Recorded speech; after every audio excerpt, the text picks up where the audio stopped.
That's how I am. Can you hear me better now? All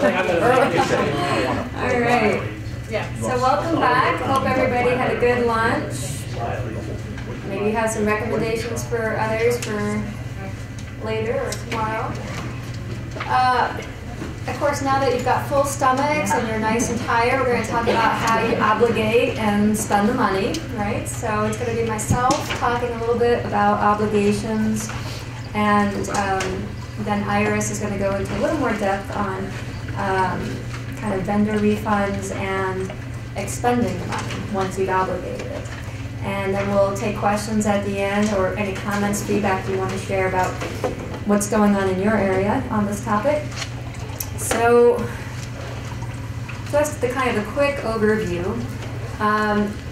Remember that in the federal statute and regulations, we do not define what is an obligation or an expenditure. But in a very generic sense, obligations are a legal commitment of a specific dollar amount to a particular entity for a specific allowable licensed purpose, right? So perhaps it's a contract to a local agency XYZ for $50,000 to provide intake services. It's a legal commitment to another entity for a specific dollar amount. These should be in writing. Expenditures would be the second half of that. So once you've legally committed or obligated that money, at what point do you actually pay out on that obligation? So just because you enter into a contract today, it doesn't mean necessarily that you're forward funding that contract for the next year. Maybe you're paying out on a monthly basis as you get invoices in. So those payments that are going on over the next year would all be examples of expenditures of those funds. So I mentioned that we do not define these terms in the federal rules. What the federal rules say, and what you should all have seared to your memory, is from our regulations at 45 CFR 96.38. CFR is the Code of Federal Regulations, which basically says for these areas of obligating, expending, procuring with federal LIHEAP money, you should be using the same rules that apply to your state, tribal, or territory-wide general funds. So if your state has general accounting rules that say you have to obligate 100% of the funds you get that fiscal year, then that is what should apply for the federal LIHEAP money. The only caveat to that is that your state or tribal rules cannot be less restrictive than the federal rules, where the federal rules spell something out. And so I'll talk in a few minutes about that 90-10 rule that many of you are probably familiar with, about how much you have to obligate. So that would be an example of a minimum that the federal rules set for you. But again, what is an obligation? Well, these are some general examples that we've seen among all of your programs, but you're not going to find this in writing in the federal rules, right? So you need to know from your fiscal or your budget officer what is the definition of an obligation for my state or tribe, and what are those examples, and what is the procedure that I must follow as though I was using my own state or tribal money. The rules cannot be different for the federal LIHEAP money. So we had a situation last year where on a site visit, a state produced to us a state law that said for state money, you have 2 years to expend. For federal money, you have 5 years. And we said, you cannot be treating the federal money differently than you would your own money. So that's a big issue for them, because that was a state law that is in violation with the federal law. And so, as you can imagine, this is an ongoing issue, but firm principle that state law cannot trump federal law. But again, some examples of obligations. So maybe it's an approval, a benefit letter to John Doe household for $500. That's your legal commitment to pay a benefit. It isn't an expenditure yet because you haven't actually paid the benefit, right? But you're committing to pay $500. Maybe a credit line with a utility vendor. Again, we mentioned signing contracts with local agencies or making a purchase order for requisition. So I mentioned the 90-10 rule. So in the federal rules, it does require that you obligate a minimum of 90% of your total LIHEAP grant within that federal fiscal year. So again, your rules cannot be less restrictive. It couldn't say 50% or something like that. But your rules can be more restrictive. So if your state or tribal rules say, again, that you have to obligate 95% within that same year, then that is what you would be following. But if your rules are less restrictive, you'd be following the minimum of 90%. And again, this is tracked by the federal fiscal year, which is October 1 through September 30th. So what does that mean? If you only obligate 90% of that money within that federal fiscal year, what happens to that additional 10%? Well, that means you can, what we call, carry it over to obligate in the very next federal fiscal year. And so sometimes you'll hear people say, well, LIHEAP is a 2-year grant. I hate putting it that way because I think sometimes that can lead to confusion. It's not 2 years from the date of the grant award letter from us to you. It just means that over the life of that money, up to 10% could be used within that second federal fiscal year. But most of your money is being obligated or used in that first federal fiscal year. And again, that's without regard to how many grant award letters you get from us in a federal fiscal year or the date of those award letters. So some of you might remember back to 2011 when we didn't get a final budget from Congress until April or May of that year. And so as we had these temporary budgets, we call them continuing resolutions, we were issuing more and more grant award letters to you. So you may have wound up with, I don't know, 6 or more grant awards from us just for LIHEAP in that federal fiscal year. Well, that total, that cumulative from all those award letters, 90% had to be obligated or legally committed by the end of that September, even though some of those award letters were happening in May or June or later.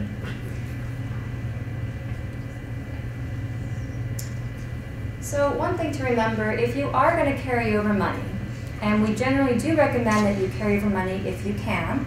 It helps you kind of start up your next program year because usually we don't have money right at October 1. We also recommend, however, that you don't carry over the maximum, and we'll talk more about that in a few slides. But if you do carry over money, just remember that you're going to track that separately from your new year money.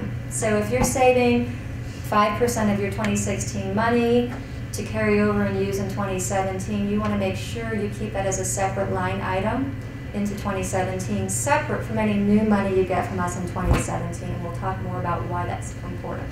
Because, in particular, you're not going to want to lump those amounts together, right? You're not going to want to lump your carryover amount to all your new money to figure out your earmarking caps for 2017. Totally separate earmarking caps that will go into more detail.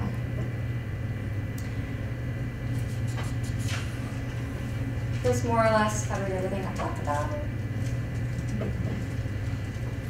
So again,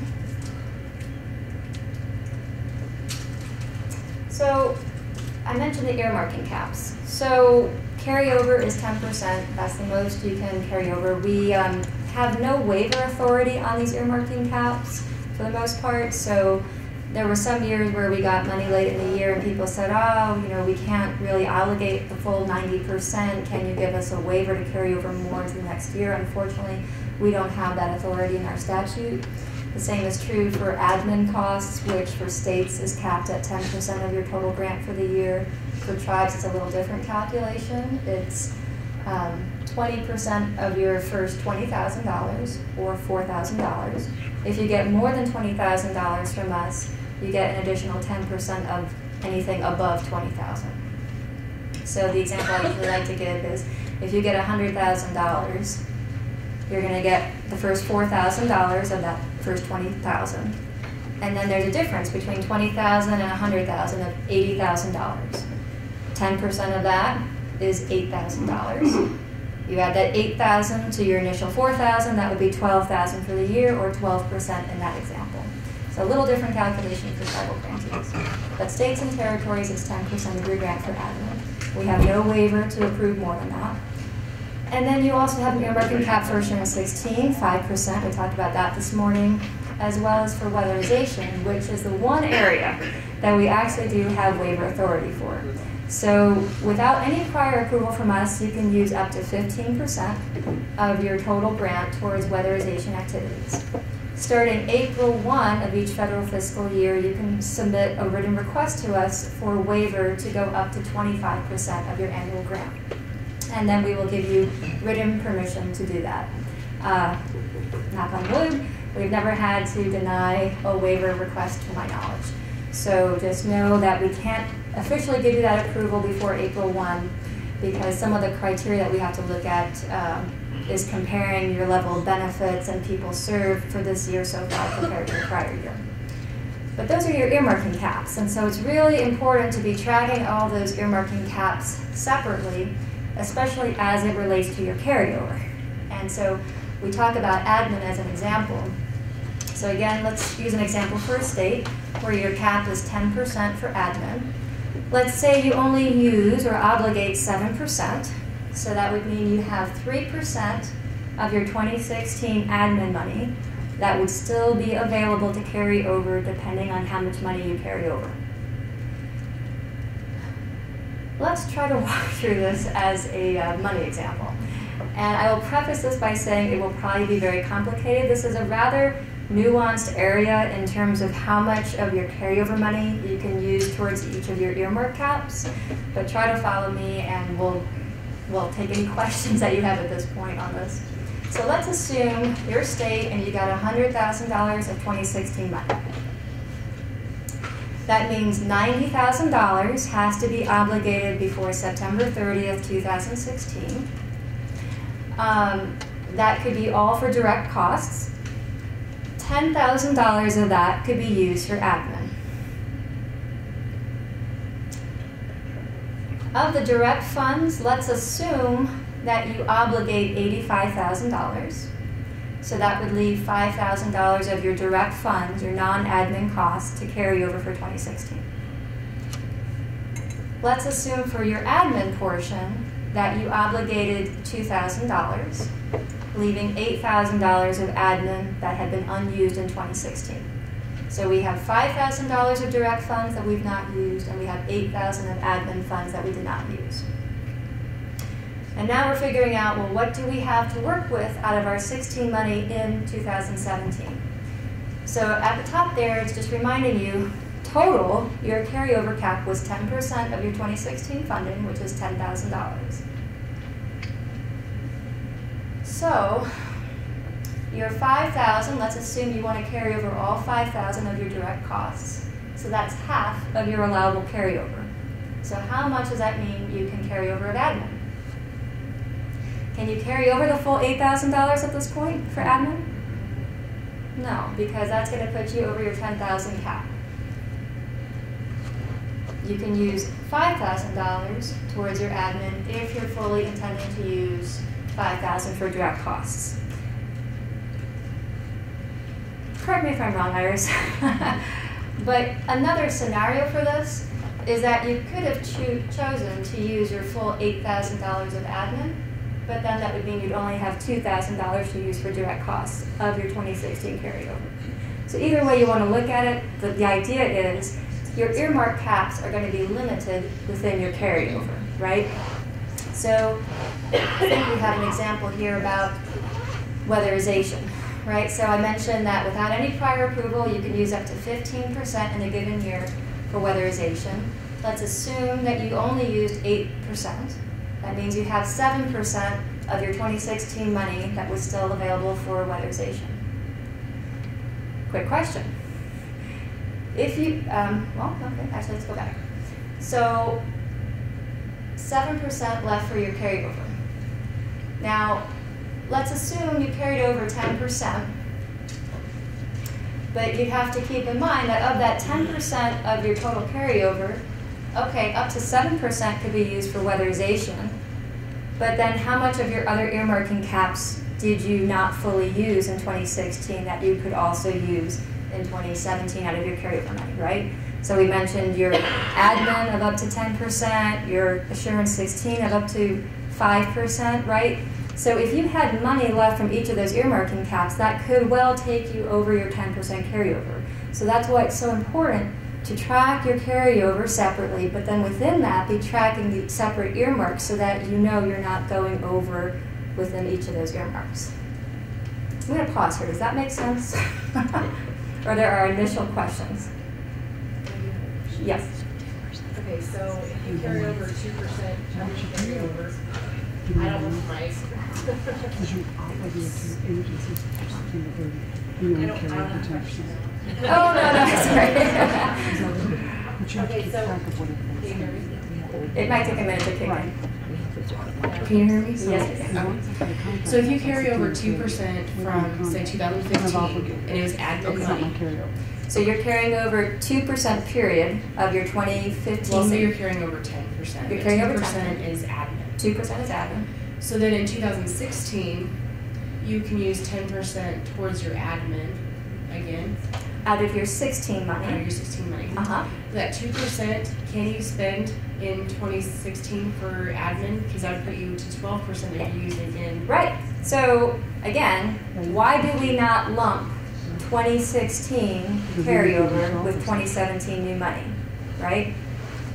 We do not want to calculate one percentage across both years. So if we're carrying over 10,000 of 2016 money into 2017, and then we get an additional $100,000 of new money in 2017, we don't want to add that to get 110,000 and then start calculating our earmarking caps. They're entirely separate years, have to be tracked separately throughout both years.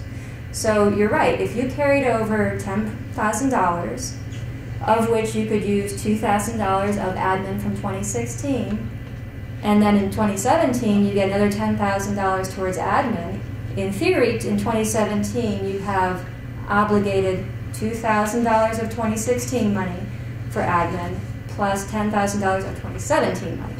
But they're being reported on different years' reports. Does that make sense? Is that your startup fund? Other questions or comments on that topic? Okay, so now I'll ask you. If you obligated 1% of your funds in a given year towards Assurance 16, how much, in theory, could you still obligate towards Assurance 16 in the next year if you carried over money? Options are 1%, 4%, 5%, 9%.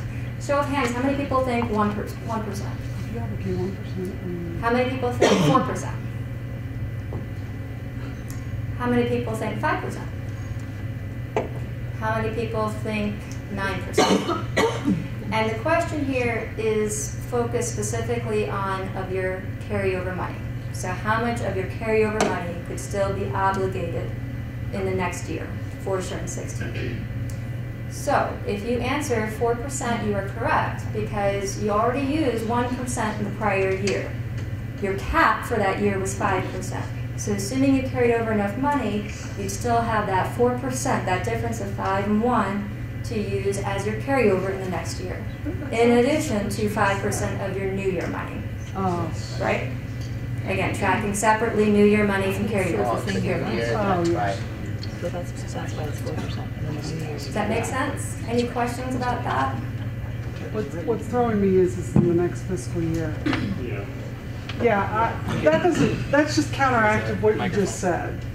Because what you're saying here, Lauren, I guess what I'm confused about is if I obligated 1% of my, I'm sorry, if I obligated 1% of my Assurance 16 activities, how much do the original work can you still obligate in the next fiscal year for your Assurance 16 activities? I mean, I should be able to, in my next year, tap into my entire 5% for my new grant award. But this is saying of your original award. So we're not talking about your new year money in this particular question. We're just talking about your carryover. So in any given year, with your new year money, you can obligate 5% to Assurance 16. But if you carried over from the prior year and you hadn't used all of your Assurance 16 from that prior year, you can use part of your carryover for Assurance 16 as well, not just direct benefits. Okay. The question is how much, right? And you totally want to think about these calculations entirely separately. You do not want to be trying to figure out, oh, in 2017, I obligated 12% for admin. Well, no, you didn't, right? You obligated 10% of your new year money for admin. And then you obligated 2% of your old money. And when you're drawing down from our payment management system, you're going to be drawing down from those two separate accounts, right? You're going to be drawing down the $2,000 from your 2016 money for the admin obligations and $10,000 from your 2017 money for your new year obligations. Make sense? But doesn't when you submit your state plan and it says 5%, and you're actually, you could have more than 5%, right? Because you're talking original and new. So what Jerry's asking is, there's a part near your beginning of your state plan that asks you to kind of estimate how much you think you're going to allocate of your money for each type of allowable activity. That is only talking about your new year money. So when you go to submit your 2017 plan for us this year, it's your budget estimate for how much of your 2017 money that you don't have yet you're planning to use for admin, assurance 16, all that good stuff. In theory, Jerry, if there was a big difference in how much you planned versus how much you actually used and it kind of impacted your carryover, you could submit a revised 2016 plan to update that section. And we do really encourage that if, for example, you had planned to offer, say, weatherization assistance, and then at the end you decided, I know we had one state when they had a budget crisis, they decided they couldn't do a cooling program that year, right? They had originally planned a certain percent for cooling. So yeah, we would ask that you submit a revised plan to know, okay, we weren't able to offer this program component this year for whatever reason, or just reflect the 0% there. Or vice versa, if you hadn't planned to offer weatherization and then you wind up doing weatherization, would really like to get the revised plan, because at the end of that federal fiscal year, as we're reconciling all of your different reports and how many households you actually served and how you actually spent the money, we're going to cross-reference against your state plan. And if there are big discrepancies like that, we'll be calling you up or emailing you to try to figure out why. Great point. Other questions, comments on this part so far? Okay, with that, I'm going to turn it over to Iris to walk us through benefit refunds. Let's see, no, good one.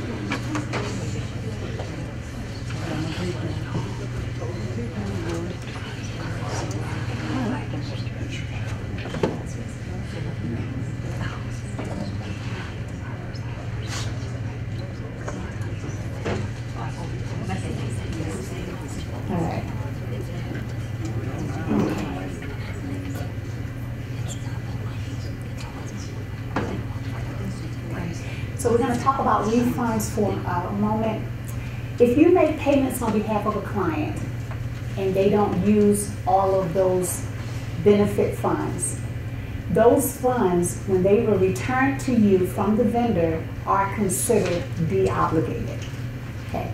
And so when you receive those funds, whether the funds were originally made at, whether those funds were originally made at your local agencies or if they came from your office, it's still your responsibility to decide what happens with those refunds. Okay, so you can't leave that responsibility up to the local agencies. You have to decide what to do. So those funds would need to come back to you, because you're going to have to determine, can we re-obligate those funds, or do they need to be sent back to HHS?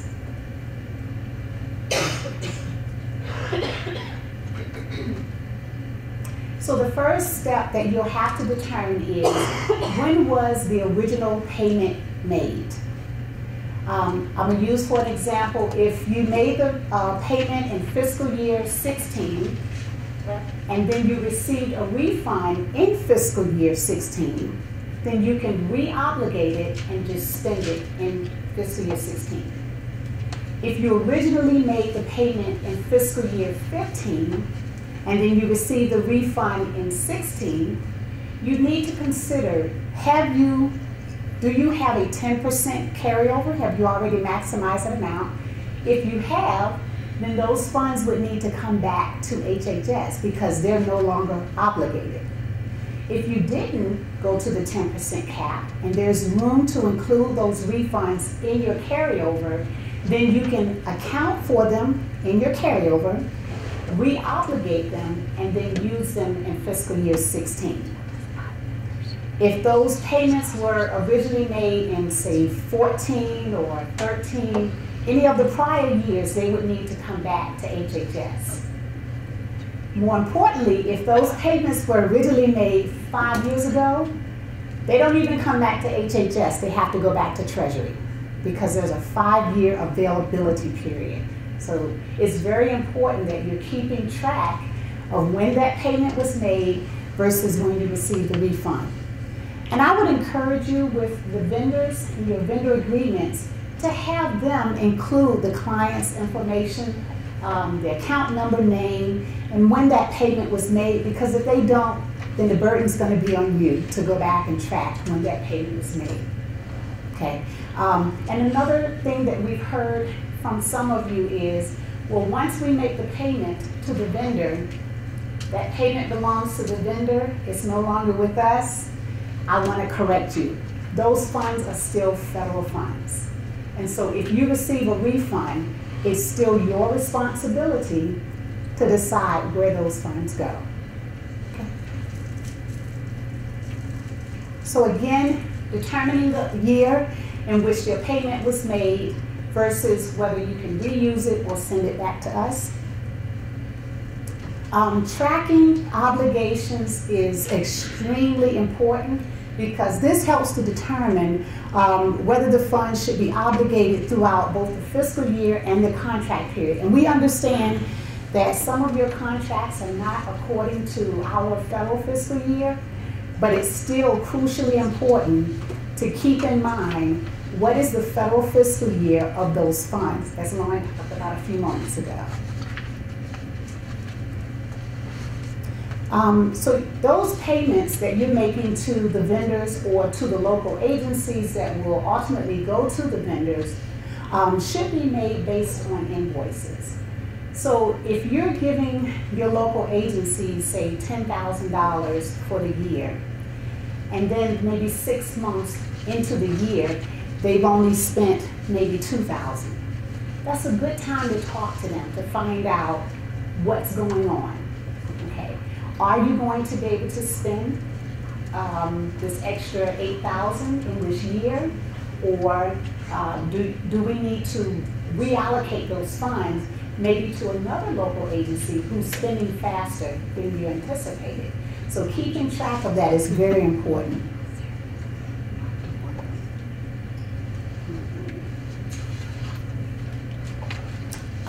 Like I just said, with if you have one local agency who's underspending versus one who's overspending, within the federal fiscal year that you receive the funds, that's the time to decide if you need to de-obligate the funds in one contract with one vendor and then re-obligate them with another local agency who's maybe spending faster.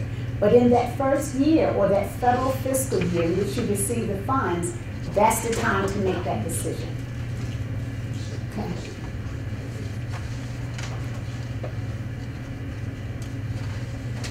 Again, it needs to be done before the end of that federal fiscal year. Otherwise, you would need to consider those funds in your carryover. If you do it after that first year, you have to consider that as carryover into the second year. So tracking is really important. We can't stress that enough. We would recommend that you not carry over the 10% if you can. We know that it's very helpful in starting up the new year. But in taking in consideration, if you receive refunds on a normal basis, or if you have local agencies who aren't spending all of their funds and you need to make that switch from one to the other, it would be in your advantage to have that room in that cap so that you can make those adjustments.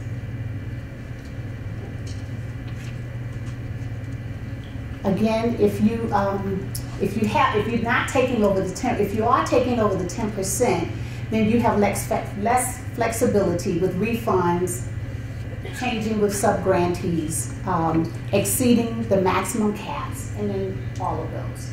Okay. Oops, I gave you the answer, didn't I? Oops, sorry. So it's all of those, okay, so take it in consideration, sorry. Okay, so we'll focus a moment on expenditures. These are some of the examples of expenditures. Lauren talked about it in the beginning, but these are some of the examples. Payments to clients, vendors, if you're buying office supplies, salaries, all of those kinds of things are expenditures. All federal funds remain available. As I said before, they remain available for 5 years. And then after 5 years, they would need to be returned to Treasury. But funds are only available for drawdown if they're obligated within the time frame that we talked about. And they're available for expenditure, but not for re-obligation. So you don't have 5 years to continue to re-obligate the funds. You have 5 years to spend the funds. That re-obligation should take place within that federal fiscal year in which you receive the funds.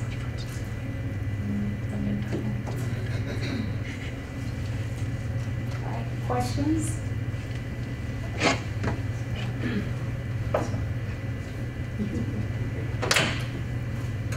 Lauren, I don't know, I know you and Acom, I think, are coming to the NEADA meeting. I don't know if this is one of the topics that you plan to cover, but I would strongly recommend that you do. It doesn't maybe need to take as much time as you did if you want to downsize it. I mean, it was beautiful. I'm not saying it was too long, just in the essence of time and how much time is allotted to you. I just think it's a really good topic.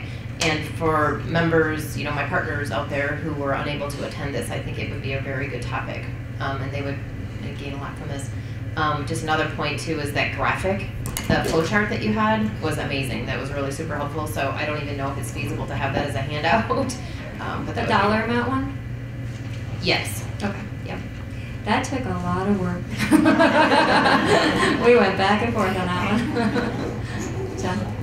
Can you also, you talked about the refund policy. Can you also talk about the ramifications of the reports that need to be revised when you return money or make adjustments, because there's a cascading effect on those reports, and that it goes to carryover from several years back potentially.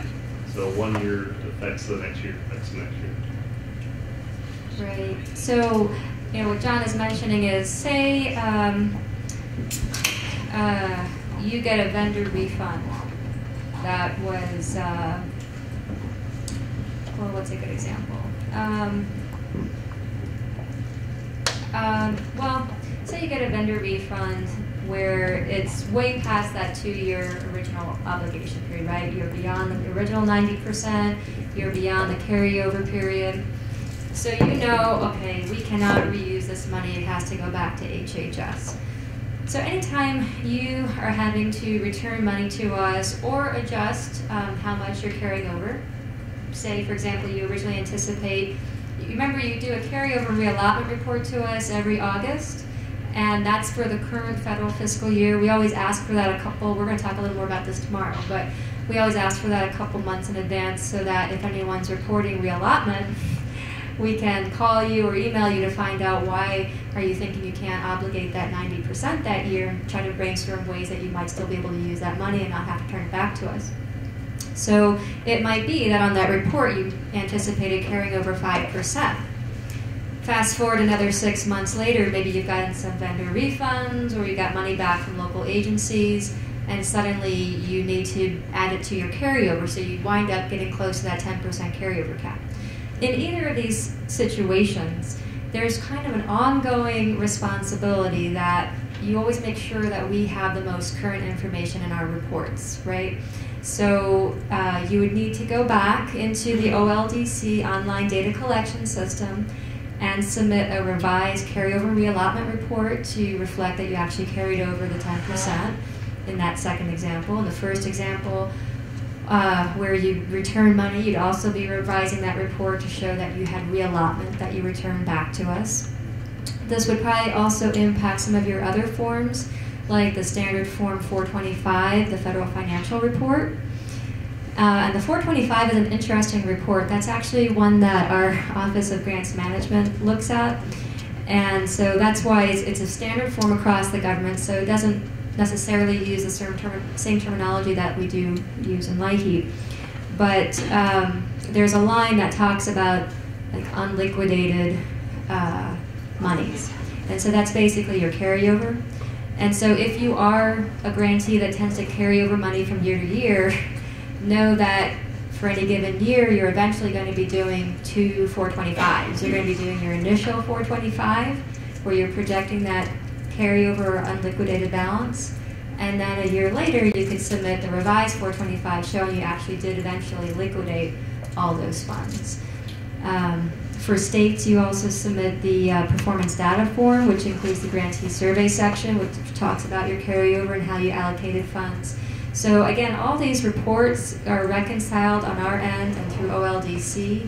And so if we see a discrepancy in one report compared to another, we're going to be reaching out to you, or a prize or VERB are going to be reaching out to you. So we just really want to make sure, especially if it's a big change, that you are updating those forms and we have the latest information. And also I will say that we get audited just like all of you do. We get our what we call, instead of A133, it's the A123 audits. We get audited by the Government Accountability Office. We get audited by the HHS Office of the Inspector General, OIG. And so at various times, with usually not too much notice, we will get requests to turn over your copies of your forms that you reported to us, and perhaps going back 5 or 7 years. And so that's why it's really important, even if we've already released that report to Congress, that you still update that information, because if we do get a request from OIG or another federal agency to provide those forms, they're going to have your latest information. It's going to reconcile with what you have in your general ledger and other documents. Great point, John. Thanks. And yes, Jane, we will mention obligations on Sunday. Too. Can you explain? Hello. Can you explain that the every time you get your award, you have first year obligation and carry over 10%, and the second year you have to liquidate everything for expenditure, right? So if you have that 10% like carryover or obligated for the 90%, by the second year at the end, which is September 30, you make sure everything is liquidated, correct? Because it says expenditure. Right. So therefore, I think it's needed to me to keep revising the report. Yeah. May not make sense. And so yeah. Again, the 425 uses different Sure. terms than we do, so it gets extra confusing. As far as the federal LIHEAP rules are concerned, Right. there's no prescribed time frame within which you have to expend or pay out or liquidate on your obligations. The federal LIHEAP rules are only concerned with the time frame within which you legally commit or obligate the money, right? It's the 90% in the first year, 10% in the second year. So if you're carrying over money, you have to obligate that 10% carryover by the end of that second year. How long you take to actually liquidate or pay out on those obligations, regardless of whether it's the 90% or the 10%, is going to be according to your state or tribal rules for whatever expenditure time frame you would have with your state or tribal money. Some states have rules where you have to liquidate or expend your state money within 90 days of the close of a fiscal year. Okay. That would be the rule you would apply to your federal LIHEAP money. So it's not our requirement, it's your requirement, and we incorporate your requirement through those regulations that I cited at the beginning of the presentation, the 45 CFR 96.3. So where can we reference, if we get an auditor, where can we reference to say that we don't have to liquidate based on the explanation you have? I mean, expenditure to me is expenditure, it's a liquidation. Right, expenditure liquidation Yeah. is the same thing. Same thing. Usually. And because of the award say your first year obligation, the second year you have to liquidate the expenditure by September 30. So all our invoice have to be cost incur actually. The cost incur had to be before September 30 of the second year. We can show that we pay the invoice outside that until the December, which is we turn the final report to you. But absolutely the cost incurred, the service render had to be shown within the time availability, POA. Is this a state of Ohio rule? I wasn't sure that it's Ohio rule or federal rule because to me expenditure is expenditure. So it's not a federal LIHEAP rule, I can tell you that. Then we need some reference so you can help me, Okay. so we can show the auditor because they look at expenditure liquidation the same thing. Right. So they say liquidation have to be take place by September 30. For liquidation, I'm sorry, liquidation can be outside, but costs incurred have to be inside. so costs incurred. Let's say example, I buy something today, and let's say September 30, I pay my, I bought a chair and it delivered, but I have not got the invoice until October 1st. I still can do that, no problem. Yeah, so the example you just gave is the one that sort of was in my mind that when I think of cost incurred, I'm thinking of an obligation, right?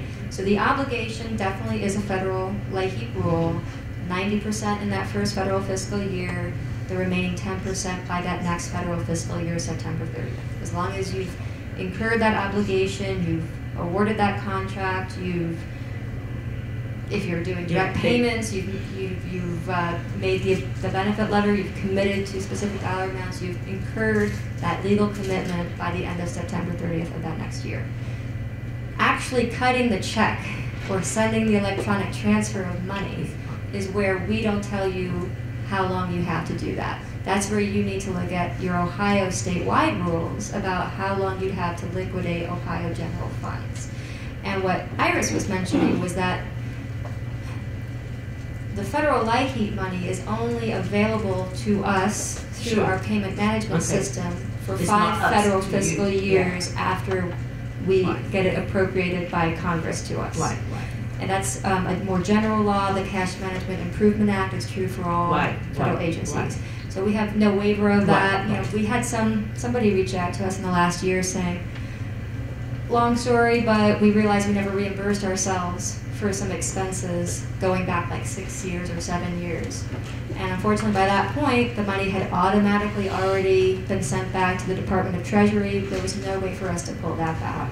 So they were out of luck. So my question to you is, I do handle DOE money. They upfront, they let you know this is the grant that you're going to have a 5-year life, but you do need to submit the budget every year, yearly, annually budget, and keep the expenditure as the same way as the budget year. So basically, they give you a 5-year life, so you can plan your thing. So when you say the 5-year life, it does not apply. DOE thing is not look like the same, right? I think that's a little different. Okay. Yeah. Okay. That answers the question. And so we do have some grantees that, because their procurement process may be fairly involved, they may enter into a contract or a grant for 5 years with, say, a local agency. Okay. But then they make modifications to actually fund it on an annual basis. Okay. And as long as it's very clear between the two parties how long they have to use that money and when that obligation period expires, that's fine. Where it becomes very murky and where we start to intervene is if a grantee issues a 5-year contract and says, okay, you get 2016 money, you can use it for 5 years, and then they start adding more money and you're kind of mixing all these different federal fiscal year money into one contract and it's not very clear what period each of those sources of funds is for. So that's where we would get concerned. Okay, thanks. Great questions. Other questions or comments? One more question, sorry. You're on the roll. I'm sitting next to her. We do get, when you mentioned about the revising the carryover, I do have a little bit concern about this. We have sub-grant, I mean, there are sub-grantees. So they get audited, sometimes they got audited and they get question costs. You have to resolve the question costs, and maybe take time. And by the time that you have disallowed costs, those money may be coming back to us, and we just keep passing back to you because we do have identifier every time we receive the grant, so we keep track the way how it is. We have no problem keeping track what money belongs to what grant. So that kind of situation, audit cost is really challenging. We keep revising our carryover. Right. So in that respect, you'd be revising the carryover report to report any reallotment, any money you're actually returning to us. So, And part of what that also helps us do is, because we're not really the keepers of the payment management system, that's really our grants management office and our program support center that run that system. And so to avoid confusion of grantees forgetting perhaps that they had reallotment money, and then they go and draw down those funds erroneously, and then they have to try to pay back out of their own money. If we get a reallotment report, we can tell grants management to freeze those funds that are reallotted until they get reverted Right. back to Treasury. but when we get an audit, like they come back, is we know that this is expired. See, I consider every 2 years, the money have passed the second year, you cannot use it. So because it come back, we send it back to you. Those are situations that you have to face it. There's no way we can control it. Right. We are hoping they can return fast, but you know how some resolution about the question cost is really take a long time. Sure. So I kind of have a little bit, I'm hoping you're thinking of that, you know, if we get it back, we know that it's a past, you know, our expiration date. We just simply return back to you instead of keep revising the carryover, which is make a lot of revision. So You know, if you revise the 2013 at this point, I mean, and you have to revise 14 theoretically, Right. 15, you know, things like that. So Right. when you consider those are the things exceptional, Yeah. I understand your intention to revise the carryover, but the audit cost is literally sometimes very challenging to revise carryover because you can influence a multiple year. Uh-huh. But isn't the audit report generally done about 90 days after that fiscal year? So if there are costs, why would you need to amend the carryover for 2 or 3 years prior? Oh, I thought I just heard any money returned back to us had to be applied to the carryover. But for those, based on audit reports where they're having question costs of the local agencies. Oh, not us, local agency, But yes. that would be within the next year, not 2 or 3 years later. Because we have different year, we get a grant, we can spend 2 years. Right. We So don't get the money, yeah. I think what Tulu is saying is, okay, so let's take 2016. You know, as far as we're concerned, it ends September 30th. You'll be having your audit done after that. You should have those audit results within 2 years, let's say we give grant out, which is we still have the 15 before the September 30, before October 1st, 2016, for example. So those grant expenditure, it could be left to next year with our agency, which is top 20. And then when we get audit year after that, right. and then the rest is resolution. But your audit is being conducted in the very next federal fiscal year, right? You would normally get those results within you mean state? of the local agencies. Would you be getting those within 6 to 9 They months have- after that federal fiscal year? Well, they have their own fiscal year too. The Okay, single agency audit based on their Sure. agency year. so within a year, So you would I say mean, you should be getting those audit reports, right? I don't think 1 year No? is no. It's taking longer than a year? I mean, that would be wonderful 1 year, but no, I don't think so. How long is it taking to get So, audit? so let's say 2 years for that reason. 2 years And- to get audit results from a local agency? No, you order after the fact. Let's say we give grant out, which is 2000. Right now we are in 2016, Uh-huh, so we give 2016 grant out. right, So next year, right. and then they spend 12 months, okay? And after that, and then they have a year to audit and resolve it. Let's say So resolve it. for the 2016 money you awarded now, they have until this time next year roughly to obligate the money. And then they have a year after that Yes. to give you the audit report. So Yes. by summer of And then 2018, resolve later. Yeah. you should be getting the audit results from how they used your 2016 money, is what you're saying. So by the time you really get to do any corrective action, the original obligation period for the federal light heat money is completely gone. It's not even impacting your carryover, is what you're saying. Okay. No, that's I'm asking, is that what you're saying? Yeah, we are hoping that for that reason, we shouldn't, keep revising carryover. In this case, we will revise 2 year carryover. Yeah. Right, am I right? I mean, at least 2-year carryover, that would be a nightmare, that keep revising. Yeah, so maybe we should talk on the break, Okay. just to make sure I'm following the example. John, did you want to weigh in on this one? No. Oh, something, okay, all right. But it is Laura, burdensome, yeah. I agree, but the general principle is, yeah, whenever you are adjusting that carryover amount or the reallotment amount, you would reflect that on the revised All report. I'm saying is, when we know that the money come back is expired already, we return it back to you. Right, And we keep a pool called refund back to HAS. okay. But I think I just heard you say keep revising a carryover. That's what I raised a question about. The carryover reallotment report. Right, that's what I'm. Yes, and that is what I'm saying. Keep revising it. So it revises not only 1 year, you dominant effect the second year as well. Because of your revised carryover for the 2 years ago, you have affect the second year because you have not even known that yet. Right. So I'm just saying about that requiring to revise the carryover is really a challenge. Yeah, I mean, But hopefully returning money is not a problem. We return back to you. We never keep those money. Yeah. Are you all getting a lot of disallowed costs from your local agencies? I mean, Not is a this lot. a common? It's not a lot. If we have that one, we still have to follow. Okay, You know. yeah. But I want to make sure we I mean, it's okay. Right. You know, if you say it that way, we do it. But I'm just seeing the 2 years. Sometimes you may impact not only 1 year.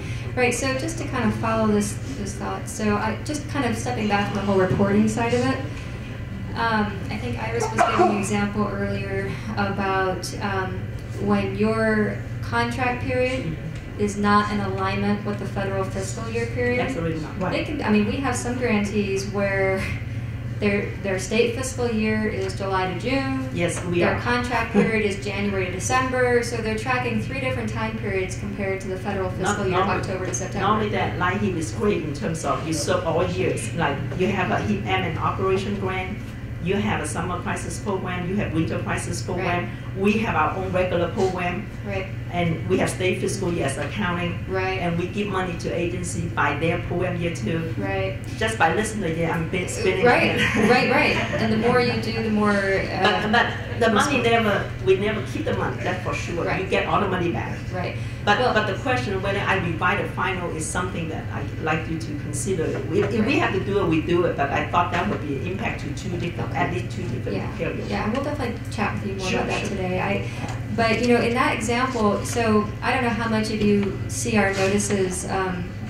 Usually in the winter, springtime, around now, we are posting Federal Register notices about potential reallotment from the prior year. Right. Yeah. And for the last several years, unfortunately, there has been reallotment. Yes. I mean, it's good and bad, right? We're going to turn around and reissue to all of our current grantees. It means you all get an additional small award. We're in the process of doing that for the 2015 money. But it's bad because that meant grantees had money they weren't able to use last year, right? So, and some of these are fairly large amounts from 1 or 2 particular grantees. And in a couple cases I can recall, it was this exact issue of contracts with local agencies where unfortunately the grantee was waiting until the end of the year reconciliation to know if that local agency had any money left over.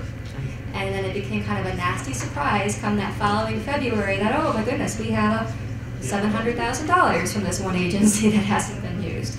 And because, as Iris kind of gave in her example, the state had already carried over their maximum 10%, and because now they were in the second federal fiscal year, they could not absorb that leftover money from those ended contracts because it was putting them over their 10% cap from the prior year. Yeah. And so, at first they thought, well, we can just add it back in to that contract. And we said, no, that's going to be a whole new obligation all over again. Just like as Iris was mentioning, anytime you're taking from one contract and putting it in another contract, you are de-obligating from that first contract and now making a new obligation to the second contract. And so that's why we're saying, all these different fiscal years that you're working with, it's so important to be tracking which is all current and active. Yeah. Those are the things I do follow. Now we have, I think, the state of South Dakota, it's a little easier for them because, as I recall, they don't do a cooling program. But I remember when we visited them, they wrote it into their vendor agreements that whatever money is left over on these accounts by whatever it was, May 31st of each year, you will refund back to the state. And then the state used the month of June to make any new obligations and what have you and reconcile in time for their state fiscal year, which ended at the end of June. And so they had kind of a clear cutoff point by which all those refunds would come back. Right. That's one approach. Of course, the trade-off there is that the household may not have fully used their heating credit for the year, right? So you're pulling back. So yeah, those pretty controllable. But all the cost is where we cannot control until the auditor find that the problem. And sometimes it could be a fix of the budget and the resolution will become okay. Right. It's just a matter of disallowed cost. Right. Which is not a lot. I mean, you know, I just make sure that we follow the rule correctly and Sure. do accordingly. Okay. Thank you. Sure, thanks. I'm not sure we fully answered your question, but we'll talk more this afternoon. Okay, John? I'm gonna ask for something that I'm sure is impossible. As you can imagine, refunds and revising all these reports is an administrative burden like you wouldn't believe, especially, and it's just really difficult. It would be really nice if there could be an established threshold of significantly or insignificant materiality. We're talking about hundreds of millions of dollars, and tracking a few $1,000s is the administrative burden. I can't emphasize how hard it is. So it'd be really nice to say at a certain level, and that's a general accounting principle that is allowed in other industries. So the proposal is to establish a de minimis amount below which you would not have to revise those LIHEAP reports to reflect refunds or to do any of that. And what sort of de minimis amount would you propose? 50%. I think that would be great for you to determine. Something around clearly erroneous. Payback. Something the state's attorney. Isn't the solution really more than anything not to get up towards the 10%? Right. I mean, duh. Right. You know, if you see it coming and you're worried about it, just make a supplemental payment. Get the money, you know, I just can't believe that That's only half states the are solution. sending back that kind of money. That's only half the solution. So, Yeah, Because well, you still need to revise. You've got to I revise know, how long does it take to so revise? let's kind of take Jerry's example for a second. So, in your state plan, at the start of the year, you're estimating how much you think you're going to have for carryover, right? So maybe there you're saying, I only plan to carry over 5%. Come your carryover report, 8-9 months later, you're putting how much you actually estimate, like it's a better estimate now of what you think you're going to carry over. Maybe that estimate you're going to inflate a little bit to adjust based on your past precedent of how much refunds you tend to get. So if you look back over the last few years and you see a trend, for example, of, okay, like I remember, I probably shouldn't mention particular grantees, but this one state we visited, routinely they knew every year we get about $1 million in vendor refunds, every year. So they can kind of budget for that, right? They can budget for it in their state plan, they can budget for it on their carryover and reallotment report. And if it's just a few dollar difference, well, they're still within that 8, 9, 10% range, right? Not a big deal. So if you're overestimating a little bit on the carryover and reallotment report, that will probably help alleviate having to go back and revise that, assuming that it's not impacting your reallotment, right? So if you said on that report, I'm expecting 0 reallotment, and then later on you actually do have reallotment, well, okay, now you've got to revise that report. But if you say on that report, okay, I'm probably going to have 9% or 10% of carryover, estimating how much in refunds I'm going to get over the next few months, then you probably don't have to go back and revise that carryover and reallotment report for that carryover percentage, right? Does that make sense? So Lauren, you're talking about if you carry over under 10%, you have the gap, let's say only 9% is what you estimate, you have 1% for all the disallowed costs. Exactly. So we're not asking you, I mean, there is a notes section where you could explain this if you want to, but we're not really asking you to break down your budget within carryover. But in your own budget, I would assume you know, okay, this is how much I actually want to use out of this money that I've not obligated. And this is how much I know based on past practice in the last few years I'm probably going to get returned to me and will want to include with my carryover, right? So if I know, okay, I want to keep 5% of this year's money and I'll probably get another 2% back in refunds, then I'm going to estimate 7% in carryover. Does that make sense? Let me make sure I understand. So if I estimate my carryover like 9%, I still under 10% cap. Right. So if I down the road I get a disallowed cost, which is not even add together, it's not even 10%, over 10%. You're saying that we don't have to revise the carryover. See, however, if my money already expired, I can return money. We have to return money whenever it's expired. We never keep those money. Your example is a little. What I like to know. Yeah. So your example is a little different because when you're talking about the refunds coming after the obligation period being expired, you're automatically talking about reallotment. And so that's where we would really not want you to be giving us a wild estimate on reallotment, because what happens is when we get those carryover and reallotment reports, anytime we see a grantee reporting reallotment, we are then going to that grantee and saying, okay, you said you have $500,000 of 2016 money that you will not use. We are going to freeze those monies in the payment management system. We're going to pull them back and we're going to redistribute them in the next year to everybody. And make me over 10%.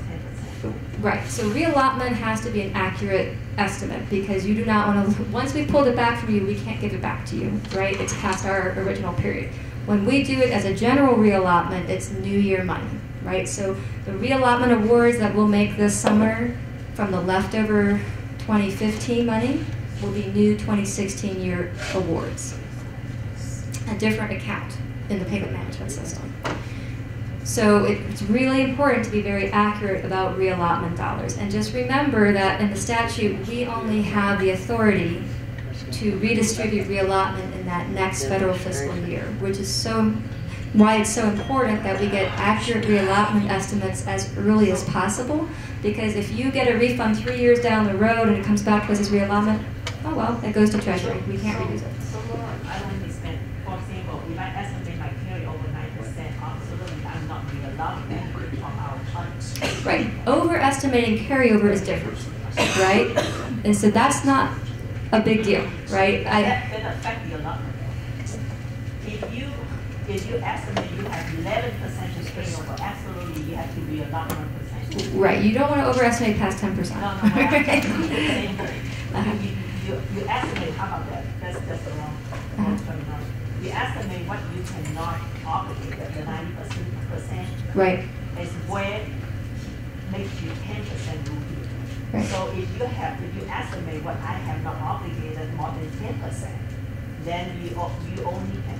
I mean, we never have the situation. I'm asking, is that something that in a state that has 11% unused, unobligated, and then they only can carry over 10%? Does it mean that 10% can be carried over, can be by the state, and 1% will be reporting to you that we cannot use it? I mean, we over the 10%, and that is so I don't believe the system is going, if I'm following the example, I don't think the system is going to allow you to submit a carryover report that shows anything above 10% for carryover. Because there are separate lines on the report, one for reallotment, one for carryover. So if you put something above 10% for carryover, it's going to reject it as an error. In this example, that 10% is the carryover, 1% is the reallotment. Right, but again, I would caution against estimating reallotment if you haven't actually gotten that. If you don't actually have a disallowed cost or money coming back to you, I would caution against estimating reallotment, because once we see that, we're going to start steps to take that money away from your payment management system. Okay, but carryover we leave alone. But what I'm trying to understand, the concept of revising the carryover reallotment, that's why. Yeah. Like John said. Yeah. So, for example, fine to put 10% on your carryover and reallotment report for carryover, and then in actuality, you're really only keeping, say, 8% of your 2016 money, but you're anticipating another 2% will come back of your 2016 money in 2017. And we don't have to revise the carryover? No. Okay. because you've already estimated based off of what you've known is a general, you generally get 1 to 2% back in the next year. Okay. Yeah, that's fine. Okay, great. I think we're a little over time. Okay. So yes, we are going to move right into monitoring. If you need to step out for a bathroom break, please do so. Otherwise, we're going to go right into the next session. I'm going to turn it over to you.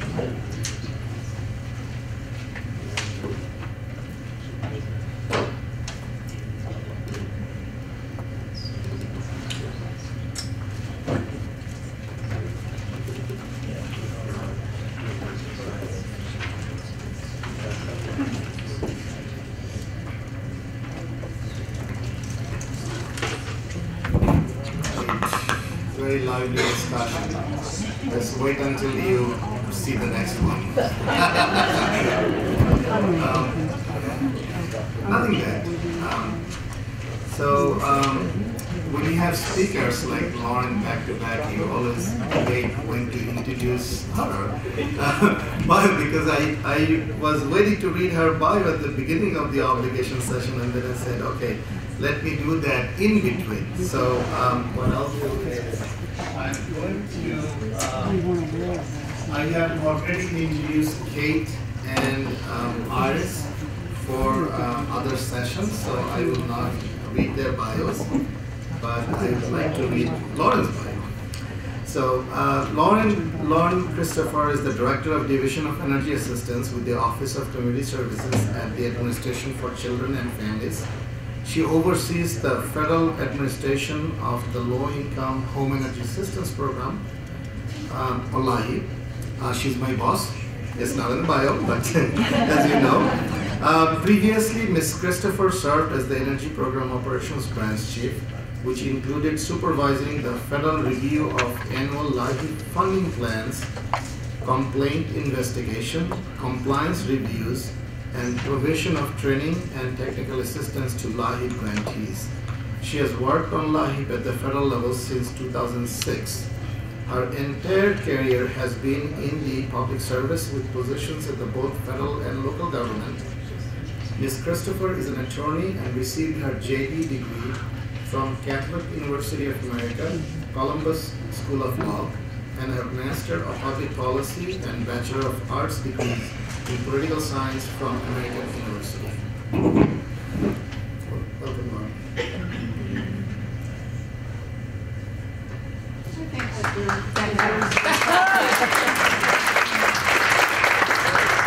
Feels a little weird to be introduced halfway through the day, but thank you.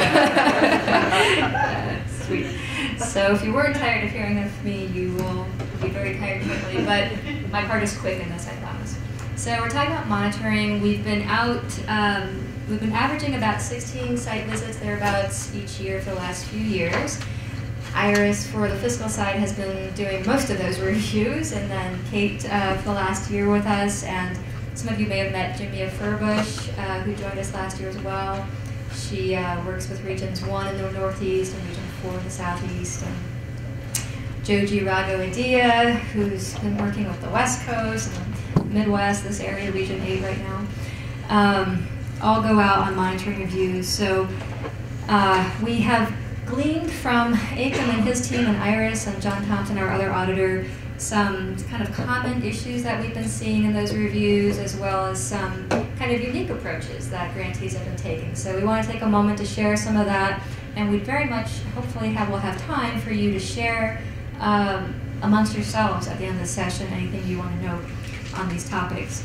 So just quickly, just a reminder, we have 10 regions, and so we're usually trying to select a mix of state, tribes, and territories. We try to do site visits whenever possible, just so that we can really get out on the ground, see how it's being implemented, get to look at the case files, and really, really appreciate learning from each of you about what's going on in your program. So for the results I'm about to share, we really try to tailor it to these particular regions, which were the regions we invited to the Denver training, and compare that to what we saw nationally over the last few years. But just a reminder, why are we monitoring your programs? Well, first of all, it's one of our statutory requirements, as well as your statutory requirement, to monitor how we're all using the money. Obviously, you want to prevent waste, fraud, and abuse, but our goals personally are to not only make sure that you're in compliance with the federal rules, but frankly, more importantly, for us to understand what is unique about your program, because this is a block grant program, right? There are some very broad federal parameters about what you can or cannot do, but for the most part, this program operates in the gray area, the gray zone. So much of it is up to your interpretation. It's within your flexibility to decide how you're going to define certain terms, where you're going to set benefit levels, how you're going to set eligibility, how you're going to do intake. There's so many different things that you have a choice over, including what types of LIHEAP assistance you're going to offer and when you're going to offer them throughout the year. And with over 200 LIHEAP grantees that we fund, that's a lot for us to keep track of how you're all different and unique and how you're really trying to use that flexibility to tailor the needs of your area. So for us to provide good service to all of you through these training events and through technical assistance by phone and email and what have you, it's really important for us to understand when we're out there in the field what is unique about your program, what's working well for you, what sorts of challenges have you overcome or not overcome, and what's kind of impacting that. Can we be helpful in trying to work through that challenge? We really want to see ourselves as partners with you. The tone of our monitoring visit should not be an I gotcha. That is not why we're there. So if you are feeling that from our team, please let us know, because that's not what our goal is. Our goal is to be partners with you and really work through challenges together, because we'd much rather hear about issues or problems before it becomes a media issue, right? Or before it becomes an OIG issue, right? Let's try to resolve it internally as best we can. So what did we notice? Over the last 3 years, going back through 2012 to 2015, there were over 200 issues that we noted in those various monitoring reports. You can see that over 80% were of the type that required some sort of corrective action. So for those of you who haven't had a visit by us or haven't received your monitoring report yet, basically it's a letter from our office to your office saying, okay, thanks, we came out and visited. Here's what we saw, here's some great stuff, and here are some things that we think have required follow-up, and here are some things that we can't really require you to change, but we might want you to think about, might want to recommend that you consider if there's a more effective approach. And so you can see, by and large, our reports were focused on things that we thought had to have some corrective action. Across the whole country, these were kind of the common areas that we noted needed corrective action. So you can see most of them are fiscal in nature, whether it's internal controls or how you are obligating and expending the money, how you're carrying over funds, how you're tracking those earmark caps. Those were all some of the most common types of issues that we noted. Really the one standout that's not fiscal in nature is the crisis timeframes. Sometimes when we go out, there'll be inconsistencies when we interview staff in terms of, say, what the director thinks is the crisis time frame and what the intake staff thinks is the crisis time frame. And so there we might just know that you need to kind of mention that a little more in training or monitor it a little more closely to make sure everybody's on the same page as to what those expectations are. So if we look at the numbers, now these numbers are unique to the whole country. We can see that across the country, by and large, most of the issues that we cited were regarding internal controls for fiscal controls, followed by carryover funds, that fun topic we just left, followed by improper expenditure. So you can see why we take time every year at our training to talk about obligating and expending funds, because it's always a common issue that comes up along with the administrative cost cap. So now if we break this down by the regions that are represented here, you can see that the red bar is the whole country, the blue bar is the regions that are represented here today. And so you can see it's a little different, that internal controls not as big an issue, although still in the top 2 or 3. But for you, it's a little more about obligation and expenditure of funds. And then crisis response was also up there. So your top 3 were internal controls, expenditure of funds, crisis response. But carryover, not as big an issue. Having sufficient written documentation to back up your expenditure is not so much an issue, so that's great. So now you can kind of know, all right, double check my procedures, my policy manual to make sure, do I have sufficient policies and procedures in place regarding internal controls, expenditure funds, and what was the other one? Crisis response. So from here, I'm going to turn it over to Iris to talk about the administrative cost cap.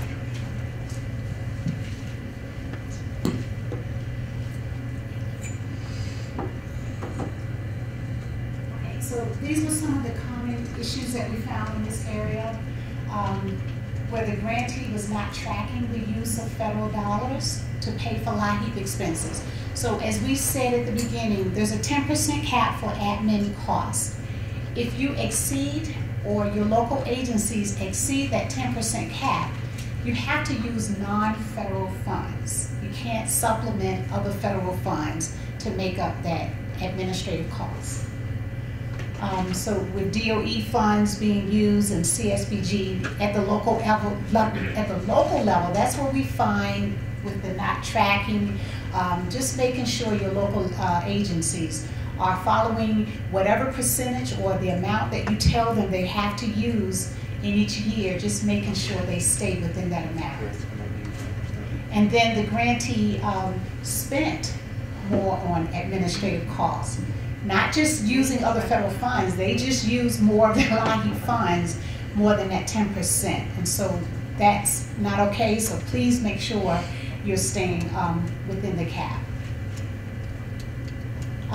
The grantee not taking in consideration household income and then income size. When you're preparing your benefit matrix, we require you to have at least 3 components in figuring out how to give those funds to your clients. And income and the size of the household is very important. Because you want to make sure that you're not giving benefits to households that have a large income, because then you're taking away from those clients that really have the need. So please take that in consideration. Insufficient tracking of the obligation of funds created a situation where the grantee was going over that 10% limit. Our favorite, reobligation of funds, where you're having refunds from the current year, of course you can use, but if it's from a prior year, please make sure you're keeping track of that and determining what to do with those refunds. The grantee handled crisis inconsistently and was not in accordance with the LIHEAP statute. We really depend on you at the grantee level to establish the policies and the procedures on what is crisis. We also look to you for the 18-hour if it is a life-threatening crisis, or 48 hours if it's a non-life-threatening crisis. But then it's just as important that you're training your local agencies on what you're expecting them to do and making sure they're following it. And just making sure that when we go out, when we come and do compliance reviews, we ask you, what is your crisis policy? But then we visit your local agencies and we're asking them the same question, because we want to make sure that whatever you have established, they first are aware of it, and then 2, they're practicing that.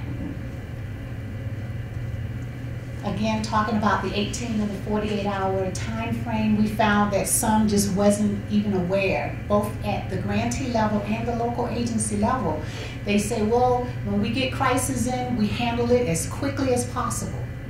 But they never mentioned the 18 and the 48-hour.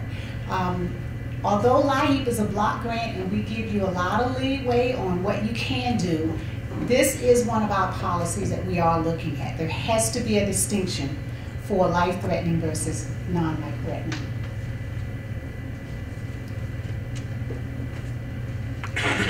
We understand that some of you allow applicants to send their application in the mail. But we want to caution you when you're looking at crisis, because you have those strict time frames, you may want to consider for crisis allowing them to call in or doing it online. There has to be some different procedure, because I promise you, I don't know what you're doing in your regions, but in DC, you're not going to be able to make that 18-hour if you're accepting it through the mail. So that's one of the areas that we found issues with. So please make sure for your crisis you have a separate application for them so that they can get their application in quickly, and then you can respond to them quicker. Review of the client files did not show documentation of how the crisis intervention took place. Again, it's important in noting when they initially submitted the application, what you did to resolve the crisis, and the time frame that you resolved it. So when we're looking at your files, we're looking for that if we see it's a crisis client, of when that issue was resolved. So please make sure you're noting that in their files. Not having a clear policy on what to do with incomplete applications. We found that some local agencies, they just denied it completely, but then there was some local agencies who put it in a pending file and said, well, whenever they come back and send us the information, we'll complete the application. That has to be consistent, and it starts at your level. So we ask you to please make sure you have policies and they understand what you expect them to do. Also, with the grantees' policies on income documentation, some of them either didn't have any documentation at all, or their amounts were over. So if you have the income consideration in your benefit matrix, that will make sure that they're taking in consideration what the income is, and then having the proper documentation. Whether it's the pay stubs or SSI form, they should have that information in the files. The grantee provided benefits to households that were over that income limit, or they didn't have any documentation at all. Benefit refunds were credited in the year they were received, not taking in consideration the original year in which they were paid. So all of that's important, and that's some of the issues that we're seeing in this area. So when we look at your state plans, and you give us an example of what you're doing with your crisis, and we didn't see anything about inoperable heating equipment and rewiring heating, but we saw that that was taking place. That's going to be a problem. If that's something that you're using crisis funds to do, then we should see that in your state plan, and also when we're sitting down and talking with you and we're asking you what's part of crisis, we should hear you talking about that. And that wasn't happening, at least in one of the grantees. For fair hearings and then fraud investigation, just making sure that you're proactively tracking and keeping in touch on what's going on. Processes and policies for handling complaints was varied across your local agencies. Again, it's up to you to establish the policies, and when you're monitoring them, please make sure that they're consistently following what you're telling them they need to do. Some of the were even unaware of the policies or the processes that needed to take place, so please make sure they're aware. Notification of appeal rights. Clients were not notified of their appeal, of their right to appeal at the time of application. They should be notified when they're doing the application that for some reason, if they're denied, they have the right to appeal. You may want to give them the reasons that they can appeal, information about the process of what the steps are for having an appeal. And they should have this in the beginning, not at the end after they're denied. Because if you have a time frame on which they need to act to do an appeal, they need to get moving on it right away. So please make sure they're aware of this at the application time. Local agencies were unaware of the situations that triggered the client's ability to request a fair hearing. So again, just making sure that you're training the local agencies so they know what you're expecting from them. The grantee-based amount of furnace replacement and repair benefit on estimates that numbered as few as 1 and were provided by the applicant. And then the grantee never inspected the projects nor verified the contractor's license.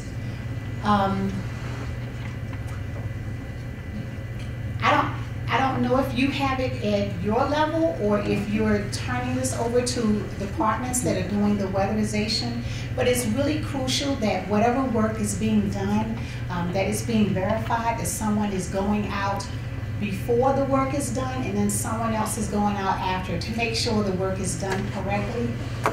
And then policies and procedures on fraud, waste, and abuse.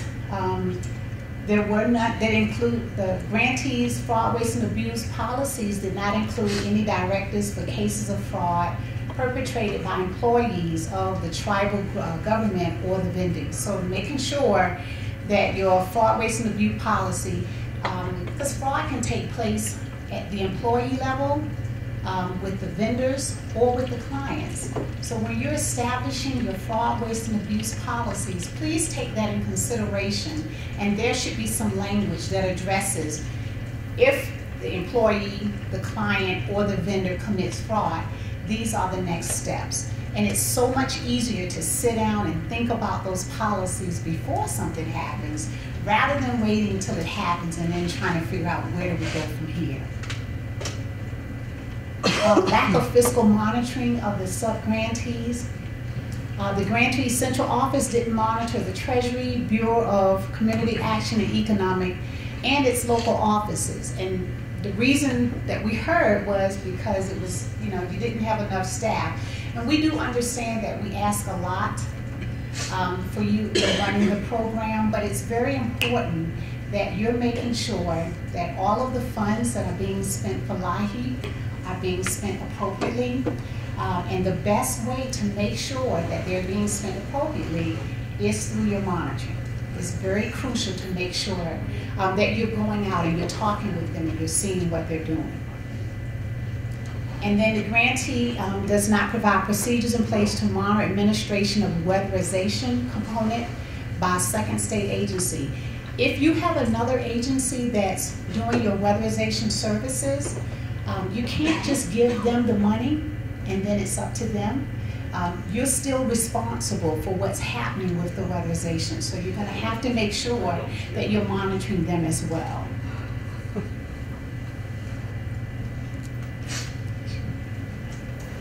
And now I'll turn it over to Kate. Okay, I'm gonna use this one because I might talk with my hands a little more.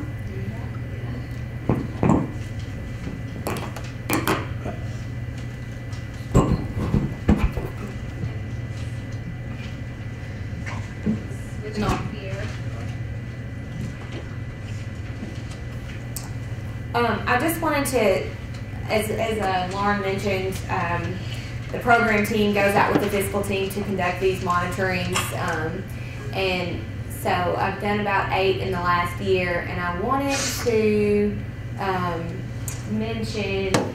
wanted to add on to one point that Iris made, and I wish I could see the number. Oh, here we go.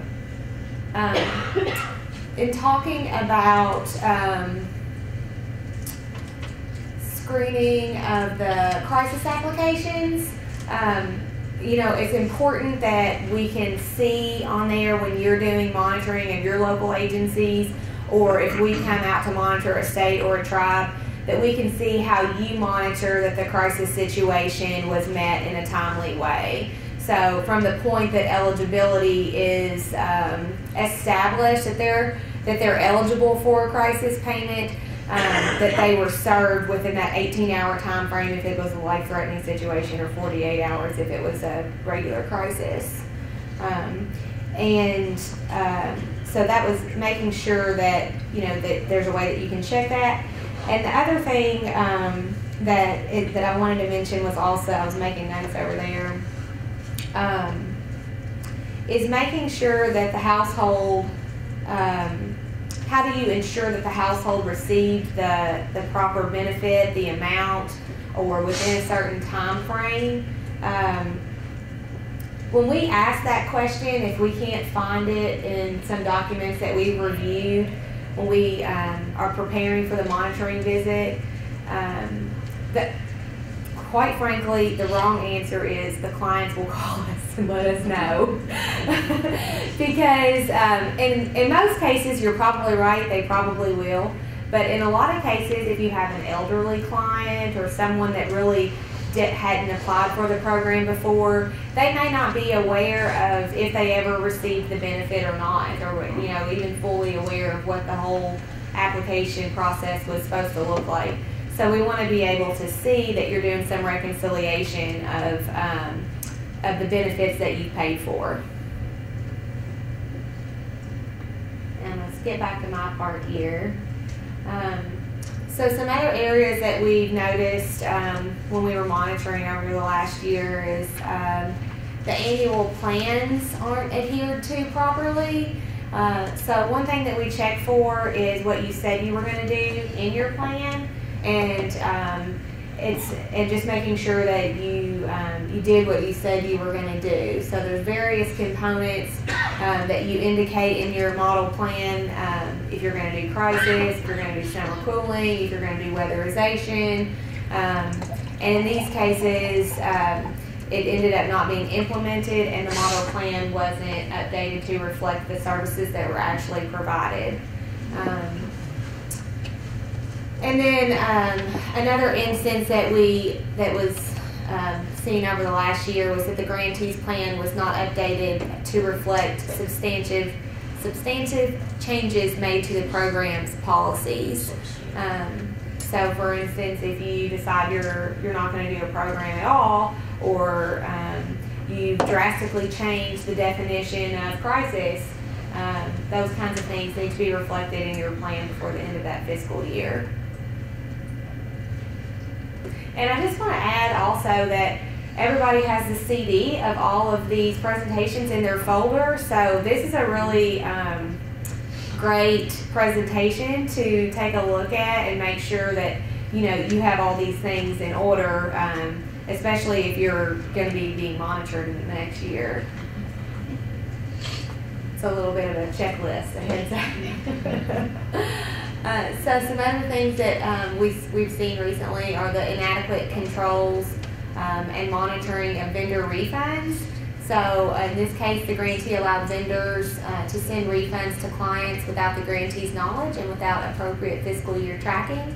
So that's something that you want to make sure that you've got processes set up for. The monitoring of vendor payments. The grantee did not have a process in place to confirm with vendors payments received for clients, which is sort of what I was getting at a second ago, and a reconciliation of payments with the benefit determination was not performed. In our previous session, we sort of talked with tribes about some monitoring, and another thing that we have seen that may not be on this presentation is the duplication of benefits that can sometimes happen if an applicant applies at both the tribe and a state office or a county assistance office. So reconciling the applicants at the end of each month with your county assistance office or vice versa can ensure that a household isn't being served by multiple LIHEAP funding sources.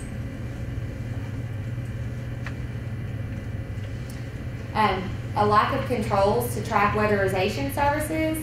So the LIHEAP weatherization transactions were not distinguishable in the coding within the accounting system. So in that case, they were all just kind of lumped in there together, and there wasn't a real clear separation between what were weatherization services under that earmark and the LIHEAP allocation. And expenditures, in this case, were not monitored to ensure they were within the maximum indicated in the model plan. So if they're not being tracked separately, it's hard to ensure that you're not going over that 15% or up to 25% of your allocation if you have the weatherization waiver. We've seen some lack of procedures for documenting in-kind contributions. So specifically, the grantee in this case did not have procedures to document in-kind contributions made by LIHEAP staff to other programs in exchange for lowered rent expenses.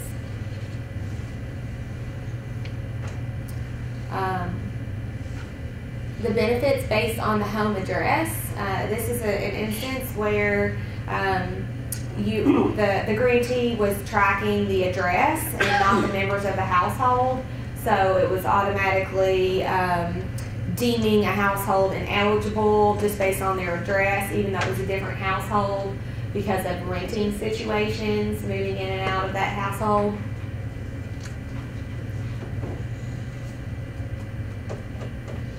And then this is the fun part. Ours got to do all of most of the issues that we observed, but the lessons that we learned and the unique approaches to program design are a little bit more fun to deliver. So we would just emphasize that these are some things to remember based on our monitoring. Our advice would be to have a clearly thought out and defined plan. So your model plan that you submit to us every year, that the regional liaisons review and approve and maybe ask for more clarification and all of that. That is your Bible. That is your program Bible, and you should have it at your fingertips on your desktop or a physical copy, so you can refer to that often and make changes to that as needed, and be very clear and everyone understands the guidelines. The next point to remember is always consider energy cost and need in your benefit matrix. So making sure that you have the at least 3 components to determining what the benefit amount will be for your household. Document everything in an organized fashion. So as Iris touched on, it's a block grant. It can be very flexible in a lot of ways, but the key thing to remember is documentation and having policies so we can make sure that you're responding and adhering to your own policies. Supporting documentation is a necessity. Pay special attention to the rules for carryover. Sub-grantee monitoring is essential for quality control, so not just the program monitoring, but the fiscal monitoring, and vice versa. We have seen grantees that are only doing fiscal monitoring and not looking at certain program aspects. LIHEAP is successful when people know it's available, have access to it, and can weigh in on how the program can work for them. That's a really key point because having worked in the LIHEAP program for some time at a local agency, I've seen firsthand the repeat households year after year. But I think we, especially you guys, know that what an impact LIHEAP can have on new households, especially ones that are working families struggling, trying to make ends meet. And when you can reach those new households, I think that's essential in what the program is really all about. Some unique approaches that we've observed, or we sometimes call them best practices, sometimes we call them program highlights. We refer to them in different ways, but these are some things that we've seen over the last year or so that we really thought were notable and worth talking to you guys about. The local service delivery plans, or mini model plans for sub-grantees. We've seen those, a variety of approaches to doing these. We've seen some grantees that just allow their sub-grantees to do or require them to do an outreach version, an outreach plan, and we've seen grantees have a much more in-depth process.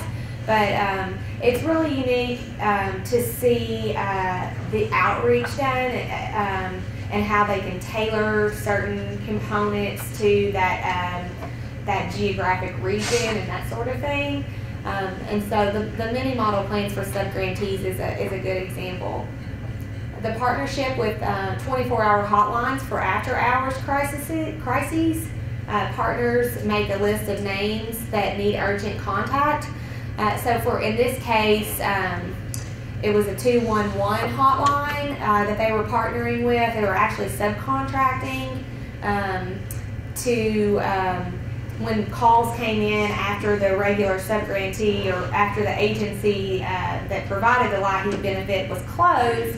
The 211 was making a list of these contacts, so first thing in the morning they could be contacted in crisis situations.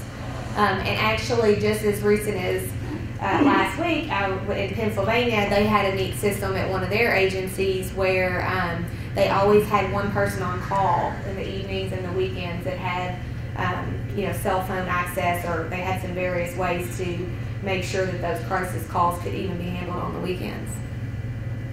An interface between utility vendor systems and grantee payer systems, and this is great for help tracking performance measures and vendor refunds.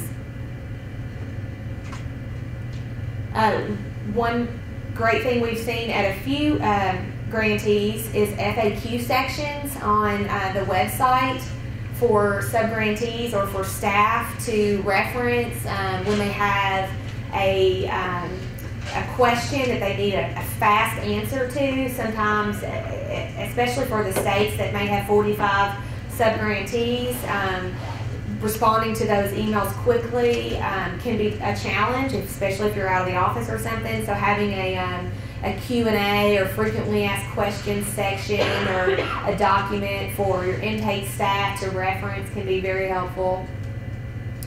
The branding of LIHEAP to reach new applicants. We've seen some unique practices on Super Sundays or early bird special events. We've seen some really unique ways of reaching new people in our monitoring, especially for reaching people that may not be able to get there during normal working hours. The LIHEAP collaboration with health and safety programs.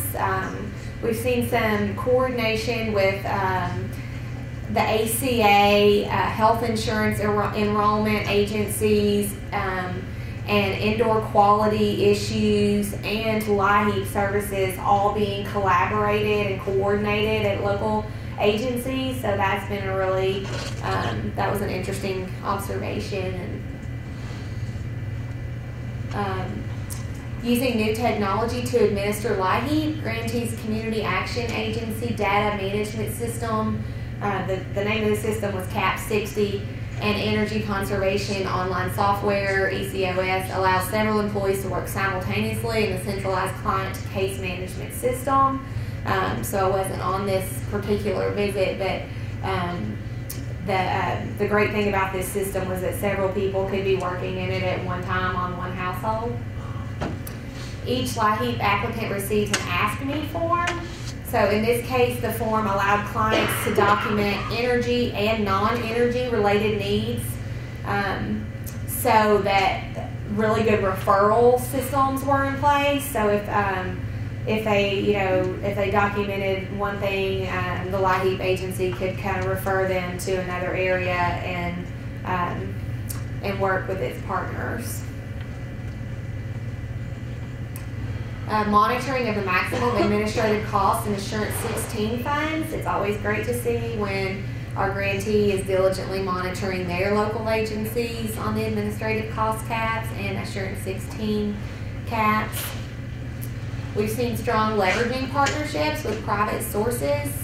So in many states, in many grantees, we've seen supplementing federal funds with private sources to maximize the benefits to eligible households, and a lot of different leveraging resources and a lot of different grantees. An efficient centralized database for eligibility determination, including benefit calculation. So you've sort of seen the different version of this a few times. We're all about those databases that make it easier for you guys and for everyone involved. Organized case files, notably organized and very easy to read, where readers would know where most of the pieces of information are located. So when we see that, we know that if it's a state, that they're going in and they're able to monitor more easily and ensure that the case files are in order and all the proper documentation is there. And it's also easier for us to come in and see what's going on.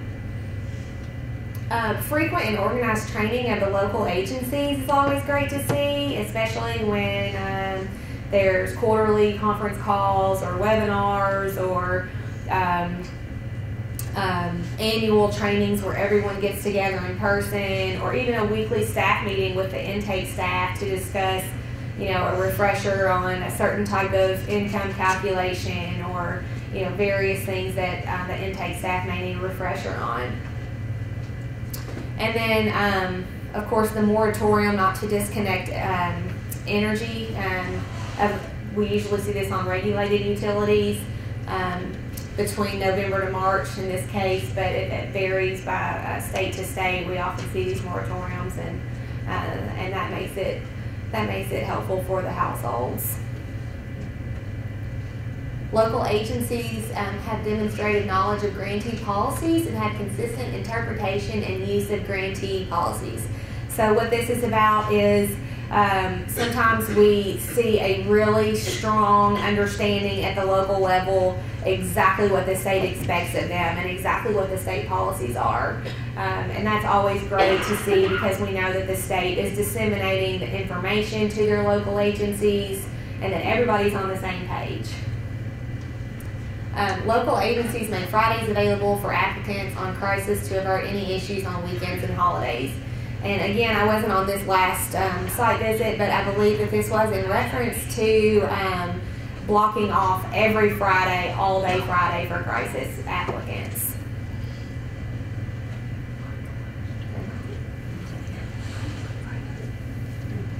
So any questions? Yes. Do you need a microphone, or can you hear me?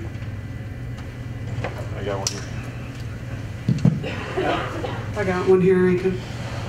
Just a few questions. On complaint or grievance policy for customers to complain, is there a statutory requirement? And if there is, can you please cite that for me?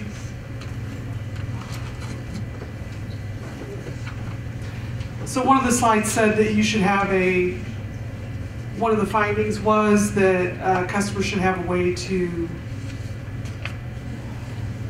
no, it wasn't about hearings or appeals, handling of complaints. Yes. I think in this case, it was that the state had a policy of how to handle complaints, and that that the local agencies were each implementing it differently. So it may have been the situation may have been that they weren't following their own policies. Okay, so that I'm clear that because this is a block grant, that we don't have anything in the block grant that does specify that we have to have a grievance policy like that's outlined in CSBG, right? Just the fair hearing has to be available. The fair hearing process I get. I'm just talking about client complaint process. Right. So, kind of like at our level as well, we will get complaints. And most of the calls, emails, letters that we'll get from consumers, we will treat as informal complaints. And for the most part, we follow the same process that we would a formal complaint. And our regs for formal complaints that we receive are very specific about how it must be submitted to us, what it must cite, how much time we must give the grantee to investigate and respond to us, and then the level of detail we have to document our determination of whether there was a situation that needs to be fixed or not. The federal statute and regulations do not go into the same level of specificity for how you must handle complaints at the state or local level or tribal level, but there is that fair hearing requirement. And so whatever that process is that you outline, we're just looking at the state, the tribe, the territory has that very clearly laid out in writing, that to the extent that you are working with other partners at the local or other state or tribal agencies, that it's part of those agreements so that you're all kind of on the same page as to how complaints are handled. And specifically when it is more of a formal complaint that's triggering that fair hearing process, making sure that it's really apparent to people who come in to apply how they can avail themselves of that process, right? So we don't want to create the perception of swaying people one way or the other about filing an informal complaint versus a formal complaint or a fair hearing. And I don't know that this was the issue, but I know in some places we noticed that the fair hearing process kind of began and ended all at the same level. And so that's a bit of a concern, because you want to have some level of independent decision making or review over that situation. So if the complaint is starting at the local level, making sure there's an ability to raise that up to the state level. If you are a state or tribe that centrally administers your program, making sure you have some kind of independent office or person that can kind of help be a second or third level review of that complaint if it has to go that far. Okay, my second question was around furnace repair replacement, and then we have to validate that it's a contracted licensed provider, and that we have to go in before and after and validate that that work was done, or have our sub-recipients do that. Did I miss that? I mean, I thought I saw that on the slide. It was under crisis.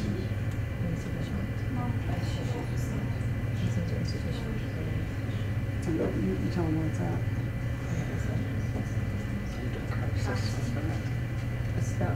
It's this one, no controls. Go back one. No controls of furnace repair and replacement projects. This one here? Yes. We don't really have a requirement that, we leave that to the contractors under our crisis program as to what contractor they use. Of course, we want them to use a legitimate one. But Lauren, I don't go in and verify that. Now, we will verify, that it's an Energy Star, or that the client signed off they received an air conditioning unit, or, we're verifying that they used appropriate funds to do that emergency crisis and that repair and replacement. But when you guys are just saying we need to look into the project's contractor's licensure, I mean, that's very prescriptive. Is that something that's required? Like debarment, right? Yeah. They check for debarment if they're on the federal debarment list. Right. That I think this finding here, or this issue, was in reference to not checking to see if it was on a the contractor was on a federal debarment list, debarred from participating in federal programs. And sometimes the state has their own policies about checking with the Secretary of State for a state debarment list. And then in addition to this issue may have also been referring to the grantee might have said that the furnace repair and replacement fell under their weatherization guidelines and not listed and went by the DOE rules and did not list something as an exception, that they were operating in exception to the DOE rules. I guess I'm just confused by how far we have to get down with our contractors and them securing other contractors to do this work. And that kind of leads into the whole weatherization monitoring. Right. It's enough for me to try to know my program. I'll be honest with you, and I think everybody's going to agree with this. I can monitor their expenditure reports, that they don't exceed the expenditures that we're giving them in LIHEAP funds, that they don't exceed the annual amount they're supposed to spend on average per home, that they give me a copy of their monitoring reports that they do of the local agencies, which match all of our agencies. But to tell me, you need to monitor weatherization, that kind of is like, where does that stop and start? Is that a sufficient monitoring, or does it have to be more detailed? Right. So if you are a state, or tribe for that matter, who is entering into an agreement with another agency to administer your weatherization program with your LIHEAP funding, it's just really important in that agreement, that MOU, whatever it is, to spell out or pass along any expectations that are attached to that LIHEAP funding. So the federal debarment and suspension list, there's a website that you can reference in that agreement saying that with any contractors they use before they procure them, or contract with them, they have to actually check that list and make sure they're not flagged as a suspended or debarred entity. There might be state or tribal-wide rules about checking other entities at the state or tribe level. And so all of those kind of steps or procedures that you'd want to take from an internal control or program integrity standpoint, you can add into that agreement so that it's very clear what your expectation is.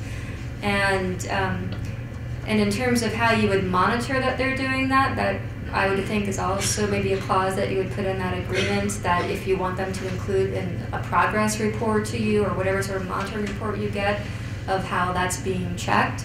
But I think, again, the idea is that you're putting the burden on that entity to know what they have to check and by when and how they need to report those results to you so that you're not the one physically checking all this. Right, and I think we have that in there. And then the other thing we have to remember is if we're giving this funding over to another state agency, they're held under the same rules and regulations that we are by our state auditor's office. And so they're audited just like we are in that sense. And so, you know, it's not like they're just out there with our funds doing whatever. I mean, yes, they're reporting some of that back to us, but I just think when you guys say we need to do better on weatherization monitoring, you need to be clear about what that is and what those expectations are around that. Well, I think also, I know Aiken wants to jump in on this, but in terms of the other part you mentioned about the inspections, that is usually a requirement under the WAC rules from DOE, that there be the audit beforehand to know what measures you can put in there, that there be a post-inspection before you actually pay off on that invoice, because we want to make sure that we haven't left the home in worse shape than when we found it, right? We don't want to make it less safe for them. So if you are, you know, with LIHEAP, you can choose to use part or all or none of the DOE WAC rules. But the idea is if you are deviating from the DOE WAC rules, if you're just using LIHEAP rules, well, we don't really spell what those rules are, beyond it being low cost and residential and not really of a construction type nature. Right. So there's a lot that you're going to have to think through and spell out as to what sort of safeguards you're going to have in place for how that weatherization work is performed with the LIHEAP money if you're not going to go by those DOE rules, because we don't want to, again, make things worse off and then have all sorts of liability as a result of it. Just wanted to add to that. I think there are a couple of issues. First of all, these are findings. So we actually saw this at some of our grantee locations. So we're not saying that this is an overall issue for the entire LIHEAP network. One thing, in addition to vendor authentication process, is the quality control part of it. So as Lauren mentioned, that you can have MOU or some kind of an agreement with another state agency or another entity to run the LIHEAP weatherization program, but it's always a good idea to spell out how to authenticate those vendors, how to do quality controls, you know, have some forms available for them to follow up, and then maybe once a year or more often, depending on your priority, you can monitor that agency to ensure that they are doing everything that's spelled out in the MOU or in your agreement. Just to sort of give you some peace of mind, Heather, when you said that you were getting the copies of the monitoring reports from that weatherization pass-through agency, that's one way that you're monitoring that state weatherization agency. Is if they're required to do the monitoring of their subgrantees and you got a copy of those reports, then that was you monitoring them to make sure they were doing their monitoring responsibility. So with our state, we don't subgrant out for our LIHEAP payments. We do for weatherization. Weatherization does some furnace repair and replacement, but so do we. We use it as our crisis. Yeah. So do we have to do that too? I'm going to be honest, we don't. That's what they're telling you. I'll be completely honest, because if somebody calls in and has a furnace replacement or repair or air conditioner repair, we have them get 2 estimates from a company, and then we choose which one to pay. We don't go in and inspect it before, we don't inspect it after. Should we not be doing that?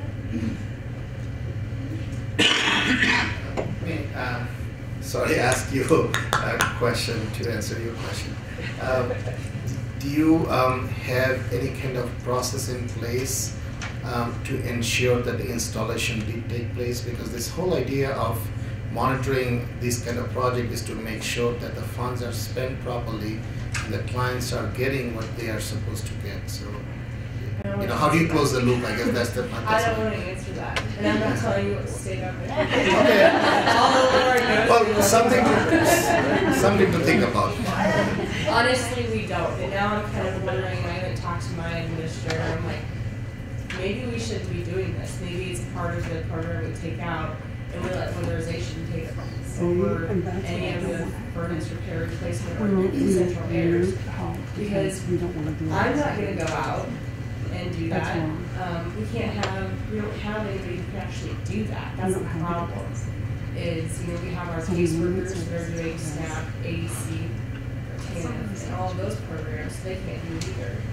So maybe it is a component we need to relook at. This is the first time I've heard this part of this, so now I'm kind of worried. In some places, I have heard or seen QC contractors.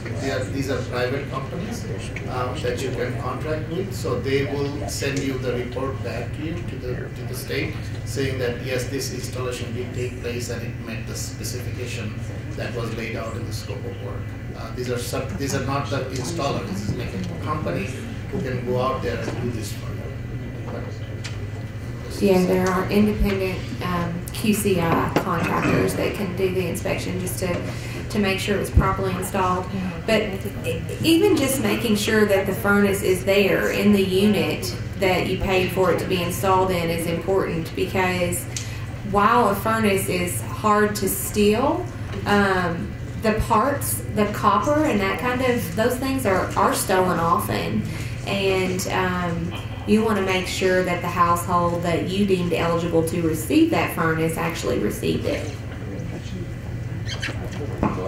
There's kind of a general parallel between inspecting labor that's actually performed on a home to make sure that it's safe and healthy and there complete, is to kind of the general monitoring principles that we want some sort of independent review or check on that, right? We don't want the same person who's installed it saying, yeah, it's great, right? And they may be right, but we want the appearance of some independent review of that. Same principle applies to your monitoring of your programs, right? So we don't want, if you're using local agencies, for them to be monitoring themselves. Yes, they should monitor themselves, but that shouldn't be the only monitoring that's going on, because whether it's intentional or not, things will be missed, right? So we want some independent form of review going on. In Minnesota, we transfer funds of weatherization, and we also do furnace repair and replacement through the crisis funds. And one of the things to keep in mind is the challenge of the crisis timeline rules. So if you just say, well, on weatherization, do all the crisis furnace repairs, then they need to make sure there's safe conditions in the household if they're life-threatening. And weatherization doesn't always operate under those timelines. They take more time. It's much more comprehensive services they provide. So if you're thinking about that, you got to keep that in mind.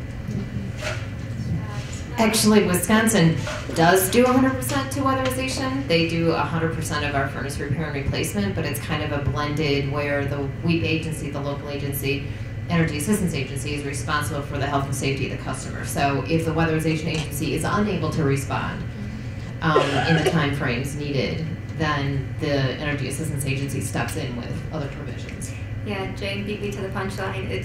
The idea is that there is some intervention taking place for the crisis to avert someone getting sick or dying in their home because of lack of proper heating or cooling.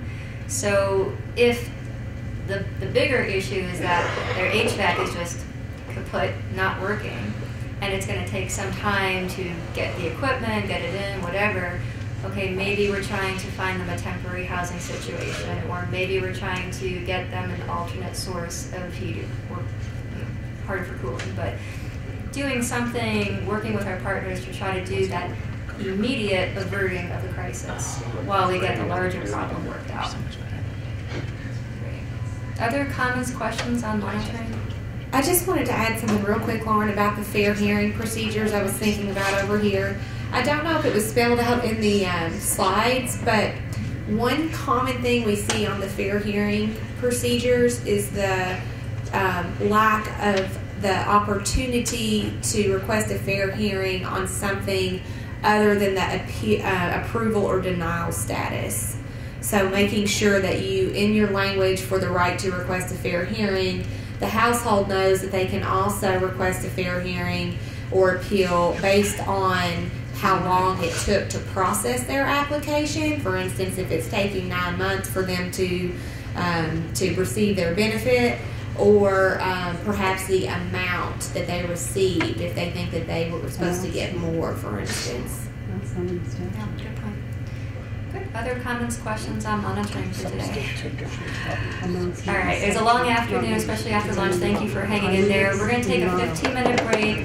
Please rejoin us in this room for the networking session, which we'll get to introduce all of you.